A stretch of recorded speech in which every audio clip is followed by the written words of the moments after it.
Hello guys, welcome to my channel world good news. मैं रवि आप सभी का अपने चैनल में स्वागत करता हूं। आज 27 नवंबर हो गए, तो आज का करेंट अफेयर स्टार्ट करते हैं गाइस। सो गाइस, आज का मोटिवेशन थॉट है, जब रास्तों पर चलते चलते मंजिल का ख्याल ना आए तो आप सही रास्ते पर हैं। दैट मीन्स सपोज दैट आप पढ़ाई कर रहे हैं, ठीक है ना। पढ़ाई करते करते ये ख्याल नहीं आना चाहिए कि आगे फ्यूचर में क्या होगा, ये कैसे होगा, वो कैसे होगा, जॉब मिलेगी नहीं मिलेगी, ये सब का ख्याल नहीं आए और आप अपने वर्क में, दैट मीन्स आप हार्ड वर्किंग में, आप एजुकेशन में एकदम पूरी तरह से लिप्त हैं। दैट मीन्स कि पूरी तरह एकदम मेहनत कर रहे हैं। कोई भी चीज़ का ख्याल आपके मन में नहीं आ रहा है तो समझिए आप सही रास्ते पे हैं और आपको एक ना एक दिन आपको सक्सेस इन द लाइफ मिलेगी। सो इसी मोटिवेशन के साथ आज का करेंट अफेयर स्टार्ट करते हैं गाइस। सो गाइस, जैसा कि कल 26 नवंबर था, एक्चुअली कल संडे था इसलिए करंट अफेयर नहीं आया, ठीक है ना। Monday to Saturday current affair आएगा, ठीक है ना। संडे को एज ए स्पेशल डे रहेगा और कोई भी एज ए इंपॉर्टेंट मुझे लगेगा मैं वो उससे रिलेटेड एज ए मैं लेक्चर लेकर आ जाऊंगा। ओके, ठीक है। अगर कल का बात करते हैं, दैट इज 26 नवंबर को constitution day as a celebrate किया था, ठीक है ना, जिसे लॉ डे बोलते हैं इंडिया में। ओके, और 26 नवंबर 1949 को एज ए कॉन्स्टिट्यूशन अडॉप्ट किया गया था। ओके, सो इसलिए एज ए 26 नवंबर को as a constitution day celebrate करते हैं। ओके, 26 नवंबर 1949 को कॉन्स्टिट्यूशन अडॉप्ट किया गया था। Okay, I think you got it. So we move to current affair. So guys, first question है, Klyuchevskaya Sopka volcano on the Kamchatka peninsula in which country. Kamchatka प्रायद्वीप पर कैलुवेस्काया सोप्का ज्वालामुखी किस देश में है। एंड आपके ऑप्शंस है, ऑप्शन ए हो गया Russia, option B India, option C Brazil, option D Peru. So इसका करेक्ट ऑप्शन हो जाएगा गाइस, ऑप्शन ए रशिया में है। आइए कुछ इन्फॉर्मेशन कलेक्ट करते हैं गाइस। सो कैलुवेस्का सोप्का वॉल्केनो जो कि लोकेटेड है कामचेत्का पेनिनसुला पे, जो कि रसिया में सिचुएटेड है। Okay, I think you got it. अगर नेक्स्ट पॉइंट का बात करते हैं, द रिंग ऑफ फायर जो कि पैसिफिक ओशन में सिचुएटेड है, ठीक है, बहुत इंपॉर्टेंट है, याद रखिएगा। मौना लोआ भी एक वॉल्केनो है, ठीक है ना, जो कि हवाई आइलैंड पे सिचुएटेड है। वॉल्केनो आइलैंड है जो कि यूएसए में सिचुएटेड है। ओके, ओजास डेल सालदा का बात करते हैं गाइस, ये भी एक तरह का वॉल्केनो है, ठीक है ना। ये बिटवीन किसके किसके बीच पड़ता है, अर्जेंटीना और चिले के बीच में पड़ता है, ठीक है ना, south America. Okay, I think you got it. अगर नेक्स्ट पॉइंट का बात करते हैं, मैक्सिमम वॉल्केनो कहाँ देखने को मिलता है, इंडोनेशिया में। ओके, नेक्स्ट पॉइंट का बात करते हैं, बैरन आइलैंड जो कि इंडिया में एकमात्र एक्टिव वॉल्केनो है, जो कि अंडमान निकोबार में सिचुएटेड है। Okay, I think you got it. Zealandia जो कि एक न्यू कॉन्टिनेंट फाउंड किया गया था नियर न्यूजीलैंड के आसपास। Okay, I think you got it. So we move to next question. Hot air balloon project for boosting tourism in which state.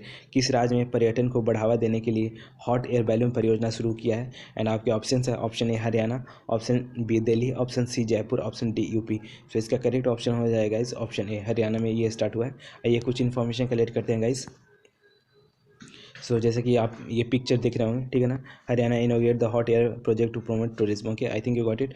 अगर point का बात करते हैं, ये लॉन्च हुआ है हरियाणा में, ठीक है ना, किस लिए, फॉर बूस्टिंग टूरिज्म के लिए। ओके, अगर नेक्स्ट पॉइंट का बात करते हैं guys, lake for the tourism, lake for tourism Haryana में है, जिसका नाम है तिकर ताल। ओकर टिकर ताल जो कि टूरिज्म टाइप से रिलेटेड एक लेक है, ठीक है ना, और वो उसका नाम क्या है, तिकर ताल, जो कि हरियाणा में सिचुएटेड है। ओके, अगर नेक्स्ट पॉइंट का बात करते हैं, हाथी कुंड, ये भी एक तरह का कुंड है जो कि हरियाणा में सिचुएटेड है। ओके, वर्ल्ड टूरिज्म डे कब सेलिब्रेट किया जाता है, 27 सितंबर को। Okay, I think you got it.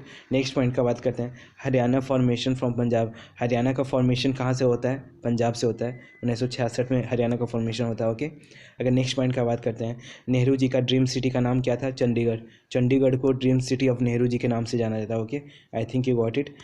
Next point का बात करते हैं, कालेश्वर एंड सुल्तानपुर, ये दो नेशनल पार्क है जो कि हरियाणा में सिचुएटेड है, बहुत इंपॉर्टेंट है, ध्यान दीजिएगा। Okay, Gorakhpur nuclear power plant जो कि हरियाणा में सिचुएटेड है, ठीक है ना, याद रखिएगा।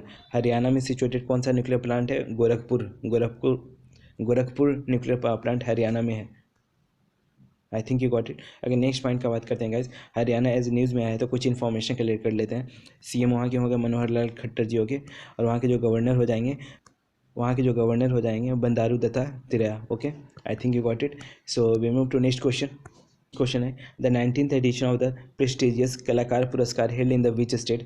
प्रतिष्ठित कलाकार पुरस्कार का 19वां संस्करण किस राज्य में आयोजित किया गया। एंड आपके ऑप्शन से, option Andhra Pradesh, option B Karnataka, option C Odisha, option D MP. तो इसका करेक्ट ऑप्शन हो जाएगा गाइस, ऑप्शन बी कर्नाटका में किया गया। आइए कुछ इन्फॉर्मेशन कलेक्ट करते हैं। सो जैसा कि आप ये पिक देख रहे हैं, ठीक है ना, प्रेस्टिजियस कलाकार पुरस्कार ये हुआ है, ठीक है ना, 19th एडिशन था, ठीक है ना, हेल्ड कहाँ हुआ है, कर्नाटका में, कहाँ, बेंगलुरु में। Okay, I think you got it. अगर बात करते हैं इसको ऑर्गेनाइज किसके द्वारा किया गया है, ऑर्गेनाइज्ड किसके द्वारा किया गया है, organise by the Carvalho household of the Kundapura in association with the Mandd Sobhann के साथ साथ कुंडापुरा के जो कारवल्हो जो household that means family लोग थे, उन्होंने ये ऑर्गेनाइज किया है इस ऑर्गेनाइजेशन को, दैट मीन्स प्रेस्टिजियस कलाकार पुरस्कार को। Okay, I think you got it. Next point का बात करते हैं गाइज, इस दैट मीन्स प्रेस्टिजियस जो कलाकार पुरस्कार हुआ है, इसमें किन्हें अवार्ड किया गया है, अवॉर्डेड किया गया है एपोलिनियर्स डिसूजा को। ओके, जो कि एक प्रोमिनेंट कोंकणी सिंगर हैं, ठीक है, लिरिक्स भी हैं और कंपोजर भी हैं। Okay, I think you got it. अगर नेक्स्ट पॉइंट का बात करते हैं कलाकार पुरस्कार जो कि इस्टेब्लिश किया गया था 2005 में, किसके द्वारा, by linguistic Pratap Naik SJ के द्वारा। Okay, on his Carvalho household of the Kundapuram के जो कारवेलो जो हाउस होल्ड है, दैट मीन जो फैमिली है, उनके द्वारा एज इस कलाकार पुरस्कार को इस्टेब्लिश किया गया था। Okay, I think you got it. अगर नेक्स्ट पॉइंट का बात करते हैं गाइस, कर्नाटका न्यूज़ में है, वहाँ के जो सीएम है सिद्धारमैया जी हैं। ओके, गवर्नर थावरचंद गहलोत जी हैं। ओके, कर्नाटका का कैपिटल कहाँ है, बेंगलुरु। आई एम राइट और रॉन्ग? तो आप बताइए, बेंगलुरु के जो फाउंडर हैं उनका नाम क्या है, आप लोग कमेंट बॉक्स में लिख के बताइए।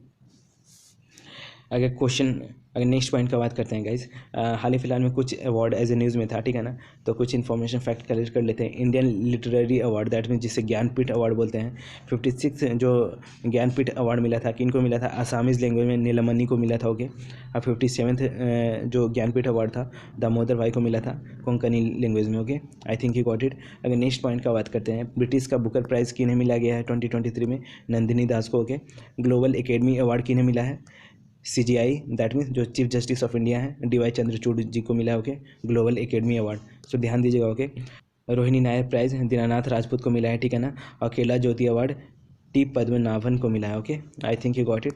अगर नेक्स्ट क्वेश्चन का बात करते हैं guys, Antonio Costa resign from his post as PM, he belongs from which country. Antonio Costa ने प्रधानमंत्री के रूप में अपने पद से इस्तीफा दे दिया, वह किस देश से हैं? एंड आपके ऑप्शन है, option A Portugal, option B Spain, option C Italy and option D Peru. So इसका करेक्ट ऑप्शन हो जाएगा इस ऑप्शन ए, पुर्तगाल के थे, उन्होंने एज ए रिज़ाइन कर दिया है। क्यों? क्योंकि उन पर एज ए करप्शन का चार्ज लगा है, इसलिए। फिर देखते हैं नेक्स्ट PM कौन बनते हैं। Okay, I think you got it. अगर इसके रिलेटेड इन्फॉर्मेशन कलेक्ट करते हैं guys, so Antonio Costa resign from his the post as PM, ये पुर्तगाल के PM थे, ठीक है ना, रिज़ाइन कर दिए क्योंकि करप्शन प्रूव हुआ है, करप्शन का एज ए चार्ज लगा है। ओके, करप्शन का प्रूव हुआ है, दैट मीन्स करप्शन का छानबीन में वो उन पे एज ए चार्ज लगा है। Okay, I think you got it. अगर नेक्स्ट पॉइंट का बात करते हैं गाइज, सो यूरोप से रिलेटेड कुछ इन्फॉर्मेशन कर लेते हैं गाइज। स्कैंडिनेवियन कंट्री, ठीक है ना, यूरोप में स्कैंडिनेवियन कंट्री किन्हें बोला जाता है, ठीक है ना, जो जोग्राफिकली टर्म में देखते हैं तो 3 कंट्री को स्कैंडिनेवियन कंट्री बोलते हैं, ठीक है ना, किनको, डेनमार्क, नॉर्वे और स्वीडन को, ठीक है ना। अगर नेक्स्ट पॉइंट का बात करते हैं, culturally that means total 6 Scandinavian country हैं, ठीक है ना, और जोग्राफिकली 3 हैं, ठीक है। कल्चरली का बात करते हैं तो 6 हैं, वो कौन कौन है, डेनमार्क हो गया, स्वीडन हो गया, नॉर्वे हो गया, आइसलैंड हो गया, फिनलैंड हो गया और एक फेयर आइलैंड भी हो गया। ओके, ये 6 एज ए कंट्री है, ठीक है ना, जो कि कल्चरली तौर पे स्कैंडिनेवियन कंट्री कहलाता है, ठीक है ना, और जोग्राफिकली 3 कंट्री हैं जो कि स्कैंडिनेवियन कंट्री है। Okay, I think you got it.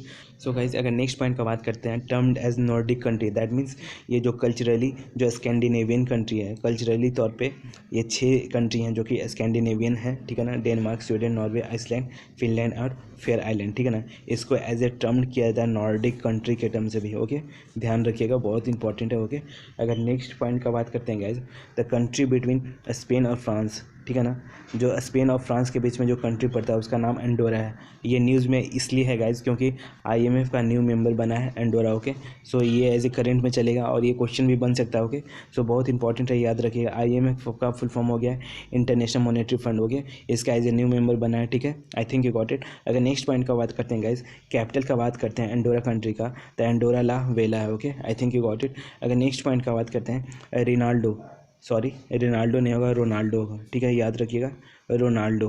Okay, जो कि फुटबॉलर हैं। ओके, रोनाल्डो का बात करते हैं तो वो पोर्तुगल से बिलोंग करते हैं, ठीक है ना। मैक्सिमम गोल इन्हीं का है, ठीक है, आई think you got it, football में। अगर नेक्स्ट पॉइंट का बात करते हैं, एंटोनियो ग्यूटरस जो कि यूएनए के प्रेसिडेंट हैं, वो भी पोर्तुगल से बिलोंग करते हैं। Okay, I think you got it. अगर नेक्स्ट पॉइंट का बात करते हैं, इंडिया को फाउंड किया गया था पोर्तुगल का एक बंदा था, दैट मीन्स वास्को डिगामा, ठीक है। इंडिया को फाउंड किया गया था, किसने खोजा था? वास्को डिगामा ने। ये कहाँ से बिलोंग करते हैं? पोर्तुगल से। ओके, जो कि 1948 में, सॉरी 1498 में इंडिया को खोजा गया था। Okay, I think you got it. So we move to next question. मारू exercise held between which two country? आपके मारू एक्सरसाइज का आयोजन किन दो देशों के बीच हुआ? एंड आपके ऑप्शन है, option A Russia Myanmar, option B India Russia, option C Russia China, option D Russia and South Korea. So इसका करेक्ट ऑप्शन हो जाएगा गाइस ऑप्शन ए, रशिया और म्यांमार के बीच ये हुआ है एक्सरसाइज, मारू एक्सरसाइज। आइए कुछ इन्फॉर्मेशन कलेक्ट कर लेते हैं गाइस। मारू एक्सरसाइज एज ए हम लोग डिस्कस कर रहे हैं, ठीक है ना। ऑर्गेनाइज किया गया किसके किसके द्वारा? रशिया और म्यांमार के द्वारा, ठीक है ना। एक तरह का नेवल एक्सरसाइज है, ठीक है। ये कंडक्ट हुआ है अंडमान निकोबार आइलैंड में। ओके, ये कंडक्ट हुआ है अंडमान एंड निकोबार आइलैंड के आसपास। ओके, अगर नेक्स्ट पॉइंट का बात करते हैं, काजिंद एक्सरसाइज जो कि इंडिया कजाकिस्तान के बीच होता है, ठीक है ना। हरिमुआ शक्ति एक्सरसाइज जो कि मलेशिया और इंडिया के बीच होता है। ओके, संप्रीति एक्सरसाइज बांग्लादेश और इंडिया के बीच होता है। वज्र प्रहार इंडिया और यूएसए के बीच एक्सरसाइज होता है, ठीक है ना। समुद्र शक्ति इंडिया और इंडोनेशिया के बीच ये एक्सरसाइज होता है। बहुत ही इंपॉर्टेंट स्लाइड है और बहुत ही इंपॉर्टेंट एज ए क्वेश्चन है फॉर एग्जाम पर्पज, सो ध्यान दीजिएगा। ओके, ठीक है ना। समुद्र शक्ति किसके किसके बीच होता है? इंडिया और इंडोनेशिया के बीच, ठीक है। रेड फ्लैग एक्सरसाइज और साल्वेक्स एक्सरसाइज ये इंडिया और यूएसए का एक्सरसाइज होता है, ठीक है ना। दोनों के बीच का एक्सरसाइज है, ठीक है ना। जिमेक्स एक्सरसाइज जो कि इंडिया और जापान के बीच का एक्सरसाइज है, ठीक है ना। इक्वेरियन एक्सरसाइज किसके किसके बीच होता है? आप लोग कमेंट बॉक्स में लिख के बताइए, ठीक है ना। ठीक है, आई थिंक यू गॉट इट। और नेक्स्ट एक्सरसाइज है, आप लोग का होमवर्क है, नोमेडिक एक्सरसाइज किसके किसके बीच होता है, ठीक है ना। याद बताइए आप लोग कमेंट बॉक्स। नोमेडिक, ओके, ठीक है ना। नोमेडिक एक्सरसाइज किसके किसके बीच होता है, ठीक है। और इक्वेरियन, इक्वेरियन ये किसके बीच होता है एक्सरसाइज? आप लोग कमेंट बॉक्स में लिख के बताइए। Okay, I think you got it. So we move to next question. QS Asia university ranking 2024 with which university top in the list? QS का एशिया यूनिवर्सिटी रैंकिंग आया है 2024 का, तो किस यूनिवर्सिटी ने टॉप किया है इस लिस्ट को? मतलब एशिया यूनिवर्सिटी रैंकिंग 2024 में कौन सा यूनिवर्सिटी टॉप पे रहा है? सो आपके ऑप्शन हैं, ऑप्शन ए है पिकिंग यूनिवर्सिटी, ऑप्शन बी हो गया आईटी बॉम्बे, ऑप्शन सी हो गया IT Delhi and option D हो गया यूनिवर्सिटी ऑफ हांगकॉन्ग। सो इसका करेक्ट ऑप्शन हो जाएगा गाइज, पिकिंग यूनिवर्सिटी ने इस रैंकिंग को टॉप किया है, ठीक है ना। पिकिंग यूनिवर्सिटी चाइना का यूनिवर्सिटी है, ठीक है। आइए कुछ इन्फॉर्मेशन कलेक्ट करते हैं गाइज, और यहाँ बता दें IT Bombay IT Delhi top 50 university के अंदर में है, ठीक है ना। That means we can say that IT Bombay और आईटी दिल्ली अंडर 50 यूनिवर्सिटी के अंडर में ये टॉप रैंकिंग पे है, ठीक है ना। यूनिवर्सिटी ऑफ हांगकॉन्ग जो कि इस रैंकिंग में सेकंड पोजीशन पे है। Okay, I think you got it. University Hong Kong जो कि चाइना में ही पड़ता है, ठीक है ना। आइए कुछ इन्फॉर्मेशन कलेक्ट करते हैं गाइस। सो क्यूएस एशिया यूनिवर्सिटी रैंकिंग 2024 का लिस्ट जारी हुआ, ठीक है ना। क्यूएस का फुल फॉर्म हो गया क्वारिली साइमंड्स जो कि एक तरह का रिपीटेड दैट मीन्स ऑर्गेनाइजेशन है, that we can say that एक तरह का संगठन है जो कि कौन सा एज ए कंट्री टॉप पे है in the global world, that means world पे, और उसका एज ए एनालिसिस करता है और रैंकिंग जारी करता है, ठीक है ना। तो सो ये है कहाँ? यूके में है। ओके, सो ध्यान दीजिएगा, बहुत इंपॉर्टेंट है। अगर नेक्स्ट पॉइंट का बात करते हैं गाइस, 2024 का जो एशिया यूनिवर्सिटी रैंकिंग आया है, ठीक है ना, जो कि पिकिंग यूनिवर्सिटी जो कि चाइना का है वो रैंक फर्स्ट पे है, ठीक है। यूनिवर्सिटी ऑफ हांगकॉन्ग जो कि चाइना का ही है जो कि सेकंड पोजीशन पे है। नेशनल यूनिवर्सिटी ऑफ सिंगापुर जो कि ये थर्ड पोजीशन पे है, ठीक है, याद रखिएगा, बहुत इंपॉर्टेंट है। नेक्स्ट पॉइंट का बात करते हैं guys, 2 university of India under the top 50 के अंडर में 2 यूनिवर्सिटी आया है, ठीक है ना, जो कि इंडिया से है। कौन कौन है? आईआईटी बॉम्बे जो कि जिसका रैंक 40th है, और आईआईटी दिल्ली जिसका रैंक 46th है। Okay, I think you got it. अगर नेक्स्ट पॉइंट का बात करते हैं, वर्ल्ड रैंकिंग इंस्टीट्यूट्स में एमआईटी जो यूएसए का है, मैसेच्यूसेट्स इंस्टीट्यूट ऑफ टेक्नोलॉजी, ठीक है ना, ये यूएसए का है और इंस्टीट्यूट जो कि वर्ल्ड रैंकिंग में ये टॉप किया है, ठीक है, आई थिंक यू गॉट इट। अगर नेक्स्ट पॉइंट का बात करते हैं, कुछ इंपॉर्टेंट इंडेक्स देख लेते हैं। हंगर इंडेक्स जो कि 2023 में इंडिया का रैंक कितना है? 125 में से कितना रैंक आया है इंडिया का? 111। Okay, I think you got it. अगर नेक्स्ट पॉइंट का बात करते हैं, पीस इंडेक्स में इंडिया का रैंक कितना रहा? 126। Okay, I think you got it. So guys, session कैसा लगा आप लोग बताइएगा। आज का सेशन यहीं पे रखते हैं, फिर कल मिलते हैं। और जो भी इस चैनल पे नए हैं कृपया लाइक शेयर सब्सक्राइब कर दीजिएगा। अपना ख्याल रखिएगा। Thanks for watching.